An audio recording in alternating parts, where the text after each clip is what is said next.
बड़ा मौका। एक दिन शहर के उसी चाय स्टॉल पर फिर वही बिजनेसमैन आया। उसने अर्जुन से पूछा, तुम अब भी पढ़ाई कर रहे हो? अर्जुन ने सिर हिलाया, जी, और एक दिन खुद का काम शुरू करूंगा।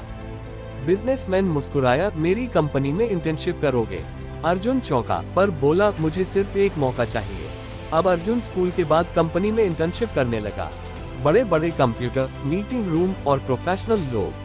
शुरू में उसे कॉफी लाने, पेपर फाइल करने को कहा गया, लेकिन वो हर काम ध्यान से करता, वक्त की कद्र करता। समय की कसौटी। एक दिन कंपनी में देर रात तक मीटिंग चली। अर्जुन ने माँ को फोन किया, माँ, देर हो जाएगी, काम जरूरी है। माँ बोली, बेटा, समय कभी वापस नहीं आता, जो करना है अभी कर लो। उस रात अर्जुन ने एक बिजनेस रिपोर्ट बनाकर कंपनी को सरप्राइज कर दिया। पहचान बनती है।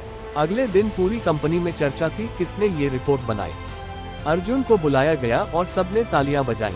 सीईओ बोले, तुम्हारा समय, तुम्हारी सोच दोनों की कीमत है। दोस्त और धोखा। इसी दौरान गांव से अर्जुन का पुराना दोस्त राजू शहर आया। राजू बोला, अर्जुन, अब तुझसे मिलने आया हूँ, थोड़ा घूमेंगे, मस्ती करेंगे। अर्जुन बोला, राजू, अब मेरे पास वक्त कम है, मुझे आगे बढ़ना है। राजू नाराज हो गया, तू बदल गया है। एक और परीक्षा। अर्जुन की कंपनी ने उसे एक बड़ी प्रतियोगिता में भेजा, यूथ स्टार्टअप चैलेंज। अर्जुन ने एक ऐप आइडिया पेश किया, समय ट्रैकर, वक्त को बर्बाद होने से रोको। पैनल इम्प्रेस हो गया, लेकिन एक प्रतियोगी ने अर्जुन पर आरोप लगाया, तू गांव से है, तुझे क्या पता टेक्नोलॉजी क्या है? अर्जुन बोला, मैं गांव से हूँ, लेकिन मेरा सपना बहुत बड़ा है और समय मुझे सिखा चुका है। जीत की घोषणा। प्रतियोगिता का रिजल्ट आया, अर्जुन विनर था। पूरा हॉल खड़ा होकर तालियां बजा रहा था। अर्जुन की आंखों में आंसू थे, ये जीत मेरी नहीं, मेरे समय की है।